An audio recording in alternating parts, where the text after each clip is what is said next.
Cricket வீரர் டோனியின் முதல் 30 ஆட்டங்களுக்கான சராசரி ஓட்டம் 72 என கணக்கிடப்பட்டிருந்தது. 31வது ஆட்டம் நடைபெற்ற பின் அவருடைய சராசரி ஓட்டம் 73ஆக உயர்ந்தது எனில் 31வது ஆட்டத்தில் அவர் எடுத்திருந்த ஓட்டங்கள் எத்தனை? அதாவது 30 மேட்ச் வரைக்கும் அவருடைய சராசரி எவ்வளோன்னு பார்த்தீங்கன்னா ரன் 72. ஆனால் 31வது மேட்ச் போகும்போது அவருடைய சராசரி எவ்வளோ ஆயிடுச்சு அப்படின்னு பார்த்தீங்கன்னா 73. அதாவது டிஃப்ரென்ஸ் என்னன்னு பார்த்தீங்கன்னா 73 - 72 ஒன்று தான். ஆனால் இந்த ஒரு ரன் அப்படிங்கிறது ஒவ்வொரு மேட்சுக்கும் ஆட் ஆகும், 30 மேட்சுக்கும் ஆட் ஆகும்.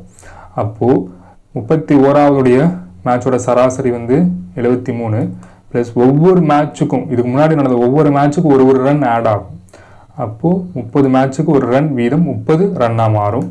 டோட்டல் ரன் எவ்வளோன்னு பார்த்தீங்கன்னா கடைசி மேட்ச்சில் 103 ரன் அடிச்சிருப்பாருங்கிறதா சரியான விடை. இதே நம்ம வேறு மெத்தடில் கூட சால்வ் பண்ணலாம். எப்படின்னு பார்த்தீங்கன்னா சராசரி 30 மேட்சுங்களா, 30 மேட்சுக்கு 72 சராசரி.